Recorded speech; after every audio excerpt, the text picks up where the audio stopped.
مردم گفتن که برادری عزیز، برادرتان شهرامک در بایشان ویدیو میگوین منظره را نشون میکنن، از نام شما میگم میزنن از دل شب تا سحر اگر عبادت کنی و پدرت از تو راضی نباشد دوستم طاعتت مقبول نیست. اگر من باور دارم که خانوخواه شهرآمد نواری ما رو تماشا میکنن. بله. خلاصه زیق شدم، گریه کردم. گریه کرده به خانم اومدی؟ نه، در همون کوه پشت گریه دارم، بلند موی سرم داشتم که میکشم که من اهمیت دادم زیاده از 300 نفر که در گذشته شما رو دشنام میکردم. من اهمیت دادم یک غم در چشمان شما خونه دارد. اگر مردم اهمیت داده باشند همون غم رو پی میبرند در نگاه شما.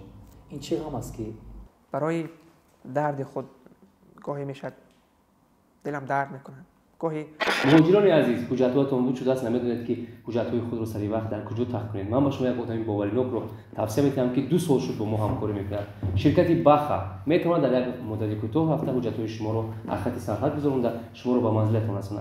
زنگ زنید فقط. دوستان، شخصی که در جمع بینیم مدینه بانو که چه خیلی که همه ما و شما میشناسیمش در مدت 6 ماه بازینه ازالت‌های دیرکتور در شرکت فابریک اومده رسید. انا اکنون فرصت فرا رسید که شما هم خودی حاضر بدارین رجیستراسیون کنین در تگ دست مدینه بانو. شما را در مدت 2-3 ماه بازینه‌های بلند میرسونه که از 100 تا 200 هزار معاش میگیرید. بعد چیگر نگفتن اومده که خودی حاضر کدامی که در همین رقم‌های واتساپ مینویسه 500 روبل اتوماتیک پدرکرد داده میشه و همچنین هر ماه ای طرف شرکت فابریک با او تحفه‌های گوناگون تقدیم میکنن که از آیفون 16 سرکرده تا راحت بر تمام شهرهای زیبای دنیا. الکی معلومه که مدینه بانو در مدت 6 ماه بازالت‌های دیرکتور که اومده رسید ببینید که 264,000 روبل در یک ماه معاش میگیره. شما هم نمیخواین که مثل مدینه بانو معاش کلام گیرین. مرحمت خودی حاضر با مدینه بانو مراجعه کنین، شما را در مدت کوتاه به همین زینه‌های بلند برده میرسونن. سلام تماشاچیان عزیز، باوری دارم که همگی خوب و سلامت هستید.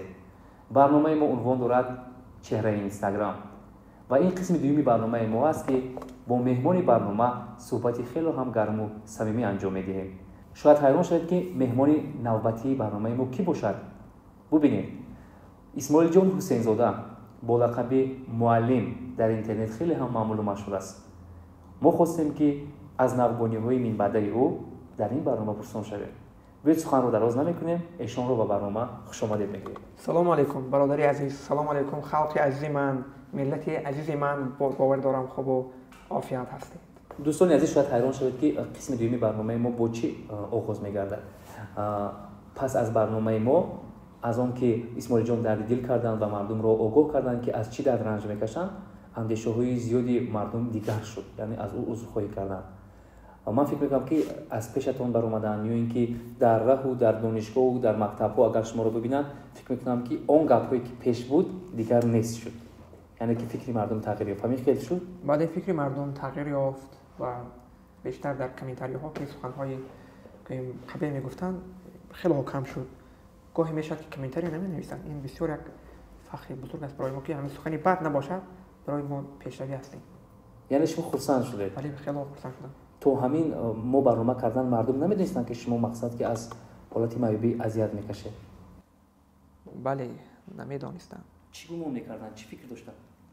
گمان میکردن که شاید ما از عقل بیگانه هستیم، لیکن این گونه نبود. ما بسیار انسانی با فرهنگ هستیم و در حیات پسی صحنوی مردم را میبینن. یک چند ویدیوهایی که در اینستاگرام کردیم کمی شوخی داشت، کمی خنده داشت، میگن معلم شما اونجا این خیلی کردید و اینجا این خیلی. من گفتم که برادری عزیز، حیاتی واقعی این حیاتی گوییم با صحنه موافقت نمیکنن. این حیات دیگر است و آن حیات دیگر است. یعنی که یک حیاتی که هست که تنها شما یک ویدیو میکنید نظر خود بیان میکنید، اما حیاتی گوییم که هر روز گردش میکند و دیگر است، پستی دارد، بلندی دارد. گاهی انسان غمگین است، گاهی هست که خرسند هستید، گاهی هست که در کامپیوتر نمیگنجید، در آسمان های بالا هستید. همان روزی که من بعد از اونی که مثلا اینستاگرام پیش بردم، همان روزی من در کورت نمیگنجم که همه سخنهای خوب بیان معلم جان مثلا گفته دست پیش بر کنم. من بسیار خرسند میشم، اما بعضی پیدا میشن که با همان طبع خیره خود طبع ما رو هم خیره میکنن. یعنی با دلی نیت چرکینی خود یا سخنی که گپ میزنن که و دل ما میرسد.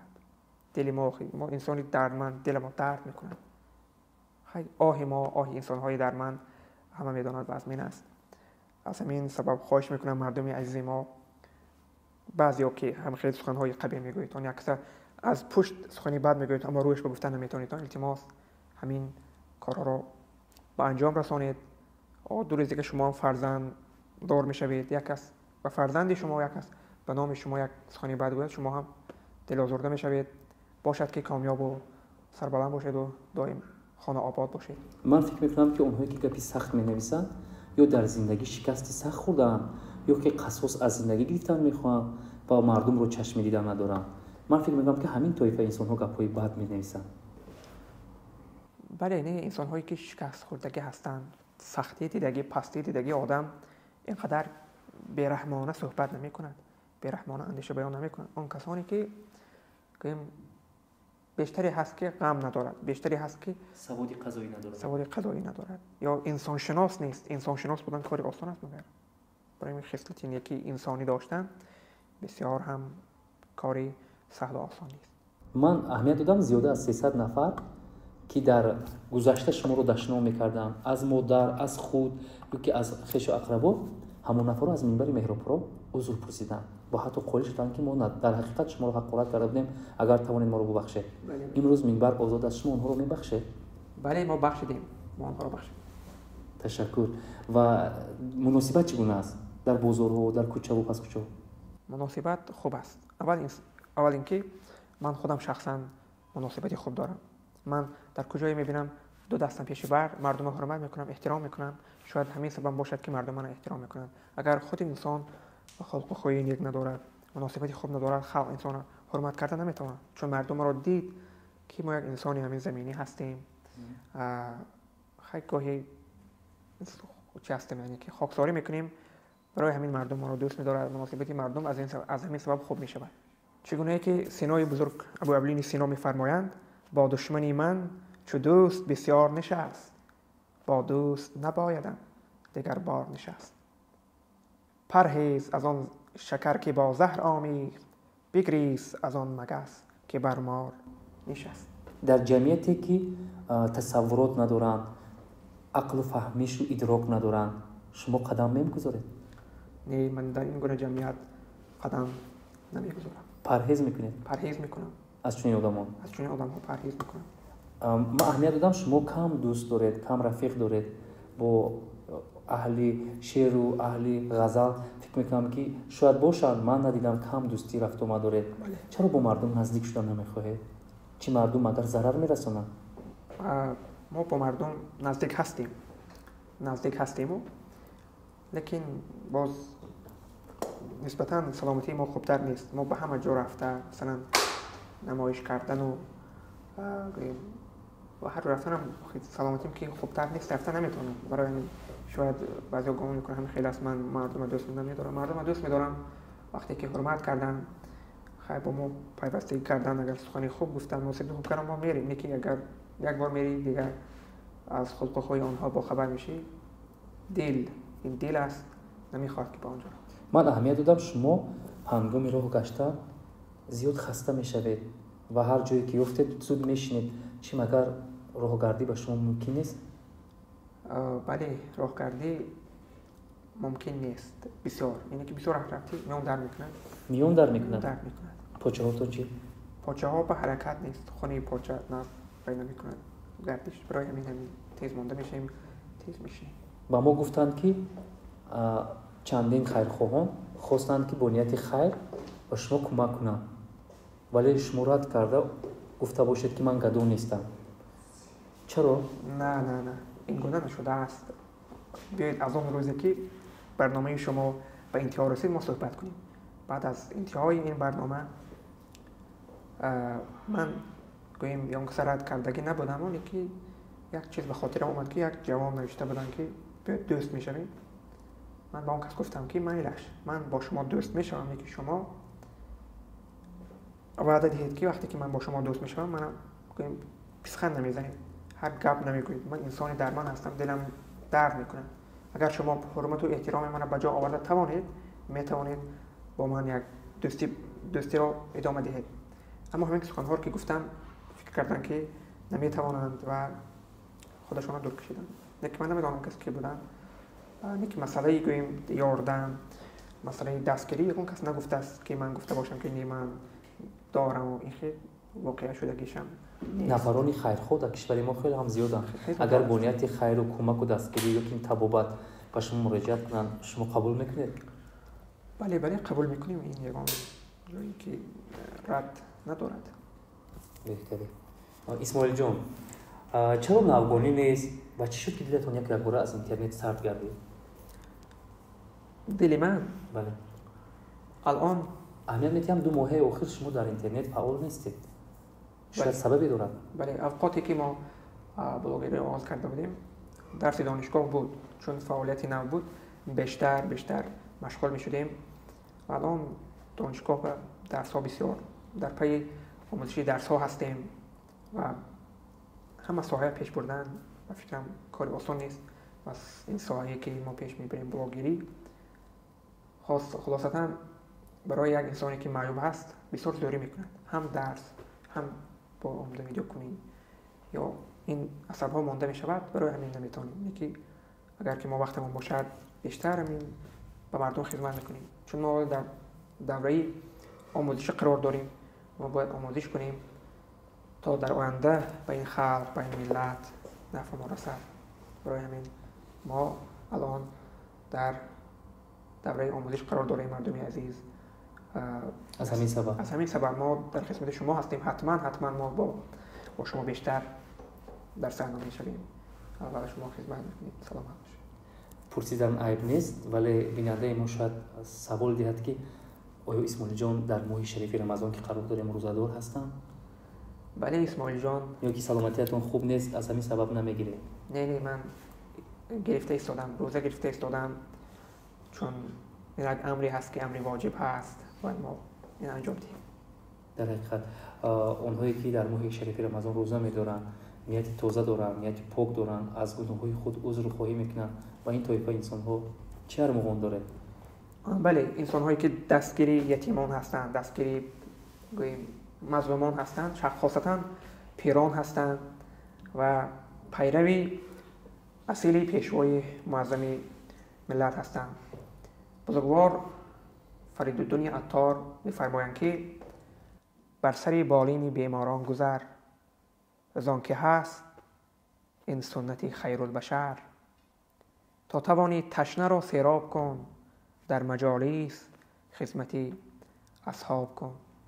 خدمت ایتام را دریاب نیز، تا تو را پیوسته حق دارد عزیز. هر که خنداند یتیمی خسته را، باز یابد جنتی در بسته را. هر که یتیمی را گریان کند، مالک اندر دوزخش بریان کند. در جوانی دار پیران را عزیز، تا عزیزی دیگران باشی تو نیز. و یک چیز دیگر رو گفتنی هستم که هر کسی میخواهد از کسی طریقه پرستاری یتیمان بیماران را پیشه خود کند، پس پیگیری همه سفرهای به واسطه پیشوای معظم ملت به منطقه ها و ناحیه‌های کشور پیگیری کند که ببینید چگونه اون کس انسان‌های یتیم را دستگیری میکنند، چگونه میروند سر آنها را سیله میکنند، چگونه آنها هم میگویند که پدر بزرگوار ما اساسگذار صلح و وحدت ملی پیشوای ملت پرزیدنت جمهوری تاجیکستان محترم امام علی رحمان هستند.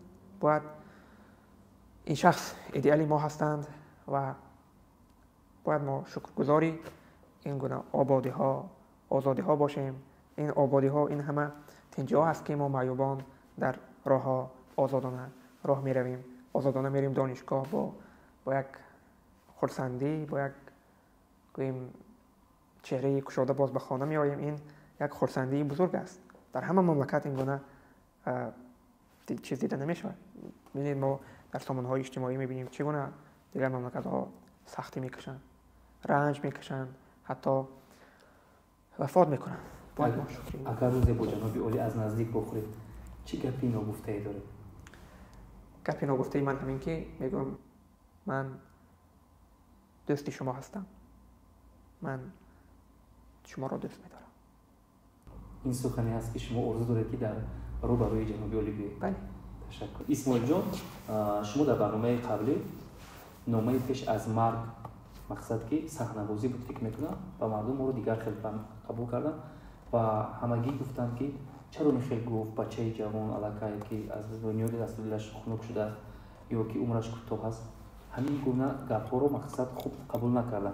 خود شما این گپ‌ها رو چگونه قبول کردید؟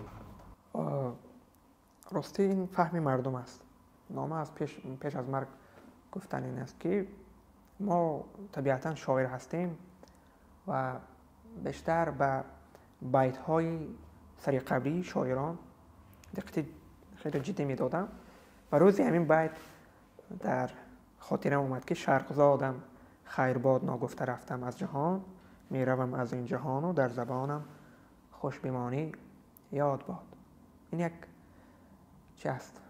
ما اینجا اینه که معنی ندارد که من بیمارم و میمورم و اینه که این برای من سختی است. این یک خوشبختی خرسندی است که من پیش از آنی که وی کردم این چیز نوشته ماندم و روزی از روزها خیلی حیات است، همه آدم و دم است مرگ از مهمانی ماست و همین پیشکی از خوب است.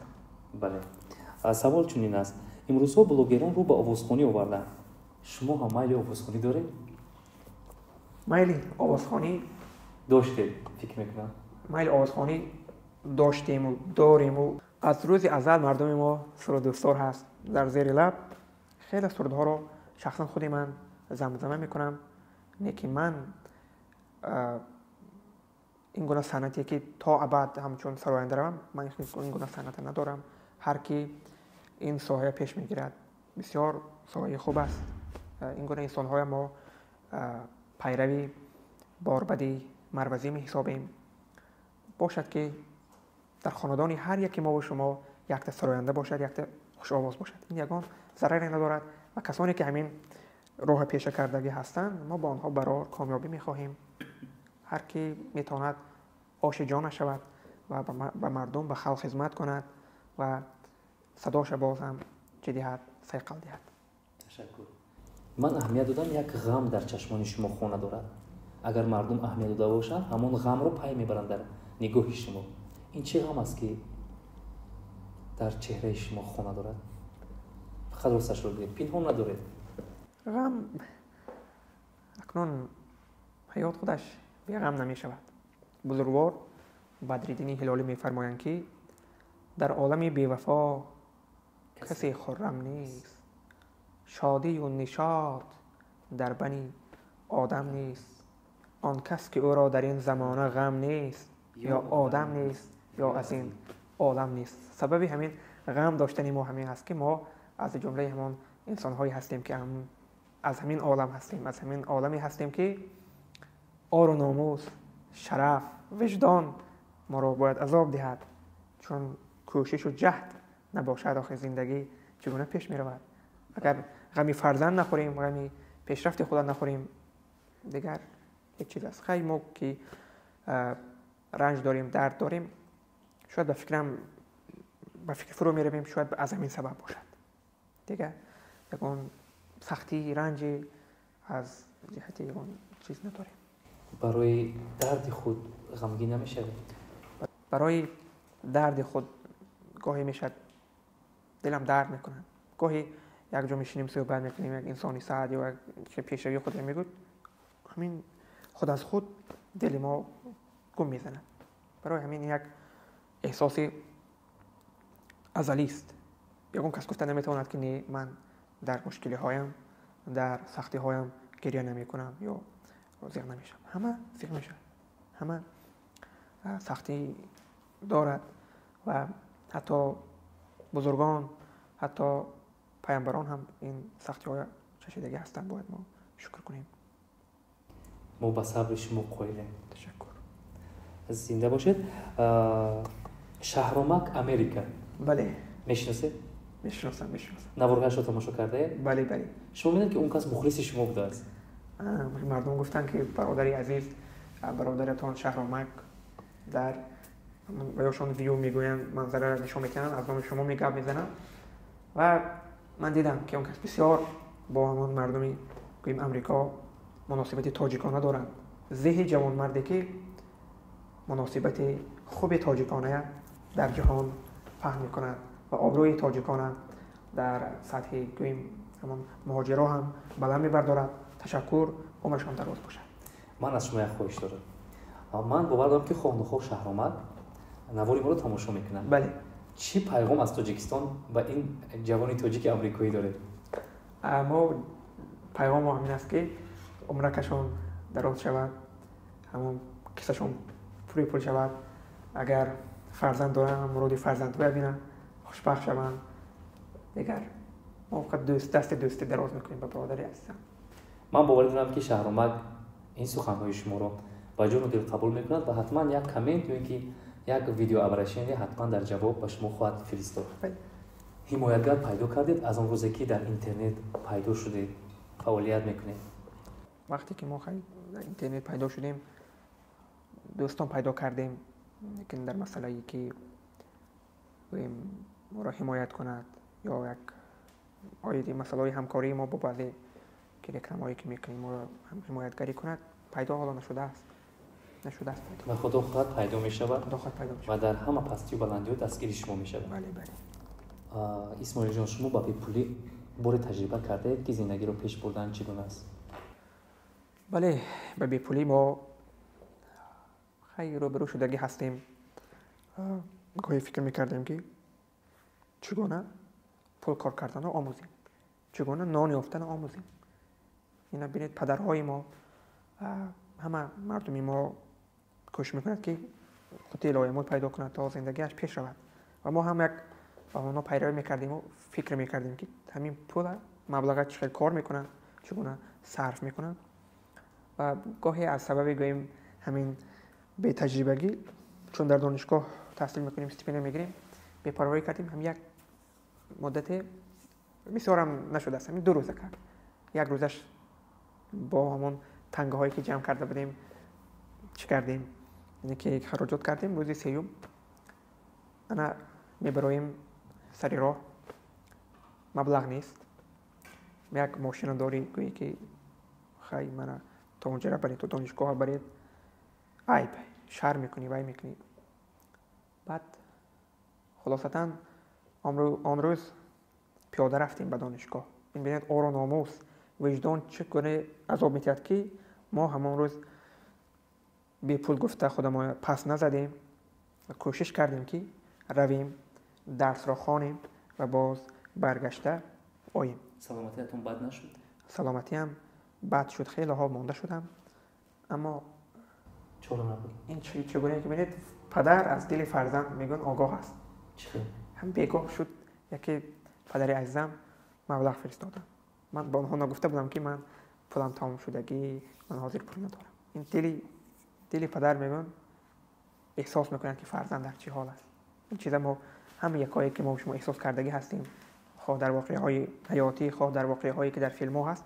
پدر بسیار هم احساس میکند که گرچه فرزند در نظرش نیست، که اگر فرزندش به مثل یک سوزن زخم میرسد اول دل پدر درد میکنه.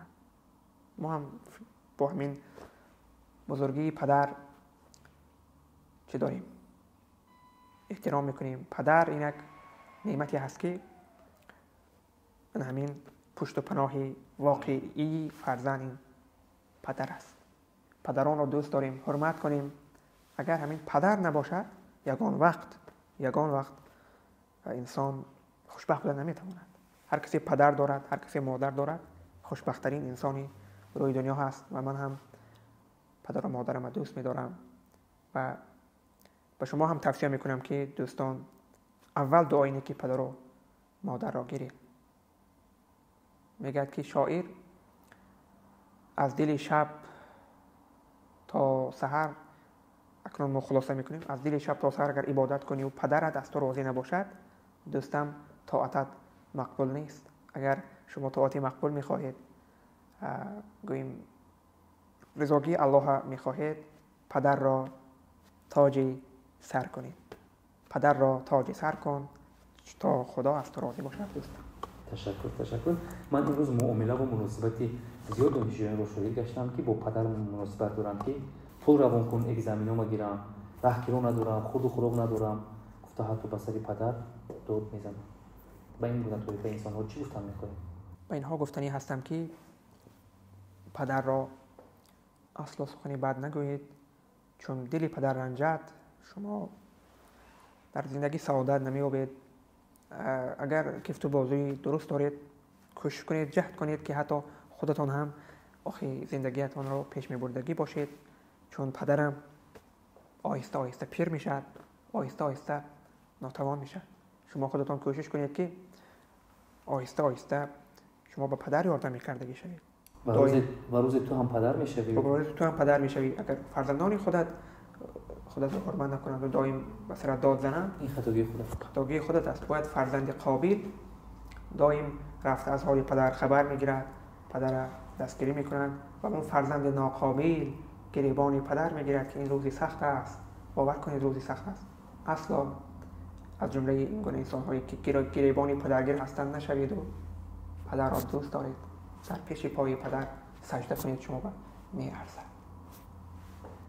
هر یک انسان لحظه داره در زمان خوردی تو امروز که هر گاه که به یادش اومد اون لحظه ها رو فراموش کرده نمیتواند. شما آیا لحظه دارید که از زمانی کودکی تو امروز پیش نظرتون همیشه نمودار است؟ بله. اون روز رو فراموش نمیکنید. بله آن روز بسیار روزی عجیب است. در دهات بیشتر مردم در حیات در دهات سرگذشت عجیب دارند. بیشترها بزغاله دارند، برچه‌ها دارند، میبرن میپون میبرن. یک روز ما هم 4 تا برچه داشتیم، هم برچه‌ها را به دشت دمن بردیم تا آنها را چرانیم. رفتیم اونجا بازی کنی، یعنی چوپانی میکردیم. برچه‌ها را گم کردیم. آخی اکنون رفتن در کار و جواب دادن در کار خانه که برها نیستن، گویی آخی کاری ساز نمیشود. خلاصه زیق شدم، گریه کردم. به خانه اومدید؟ نه، در همون کوه پشت گریه دارم، بلند موی سرم داشتم که میکشم که تو چیکار کنم. جوانیم، پستی و حیات سختی دیگه نه. همون برها که گم شدن تماما ما دیگر شدیم. خواهی بسیار سختی است. آخی حیران میشی و برها را گور خورد. میدونید در قشلاق حیاتی قشلاق یک بره یک دولتی خیلی بزرگ است. خلاصتا تابستان بود، گریه میکردم، ایسو میرفتم. خانه نامدم. کفتم نیفتم. چی مگر خوابتون برده بود؟ به فکرم هم بازی کردم هم خوابم برده است در همونجا کودکی جوان.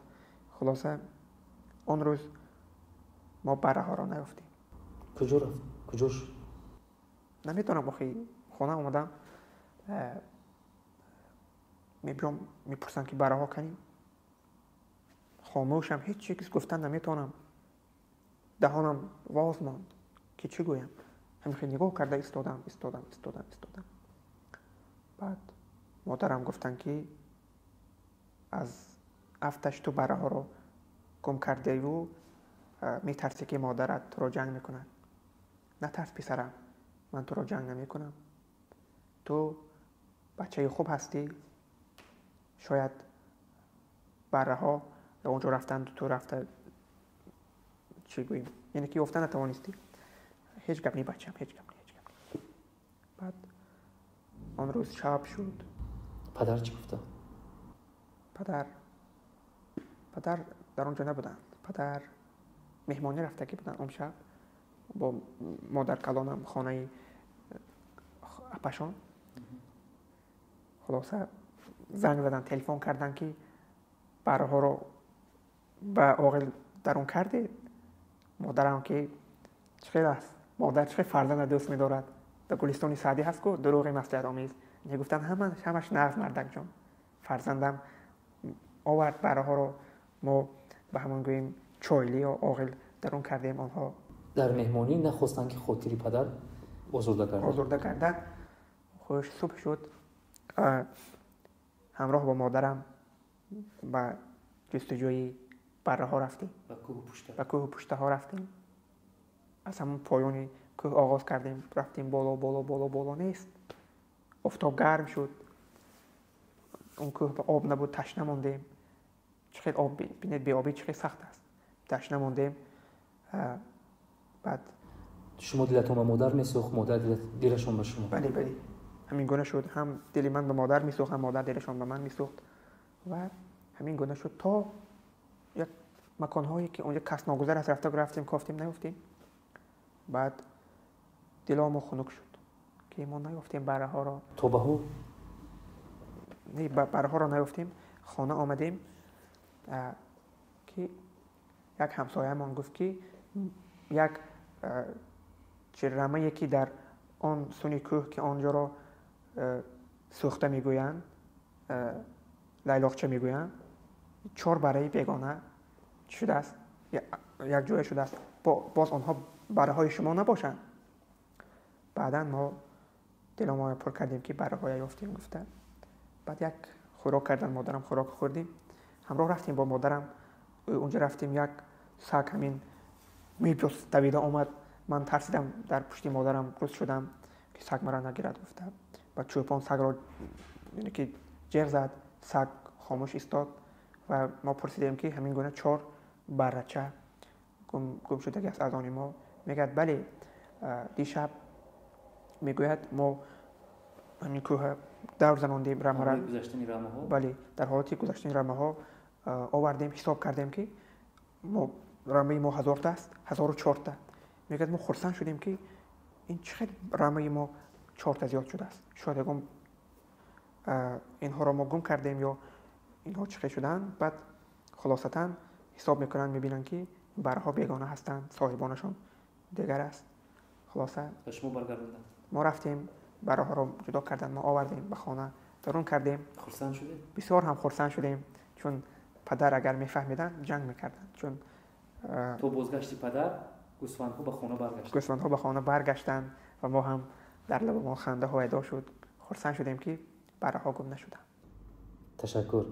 تماشاچیان عزیز، این بود برنامه ما. عنوان داشت چهره اینستاگرام و مهمان برنامه ما بودن اسماعیل جان حسین زاده، در اینترنت با لقب معلم. در آخر چی پیغام دارید برای اونایی که ما رو از گوشه و کنارهای دنیا تماشا میکنن؟ کامیاب باشید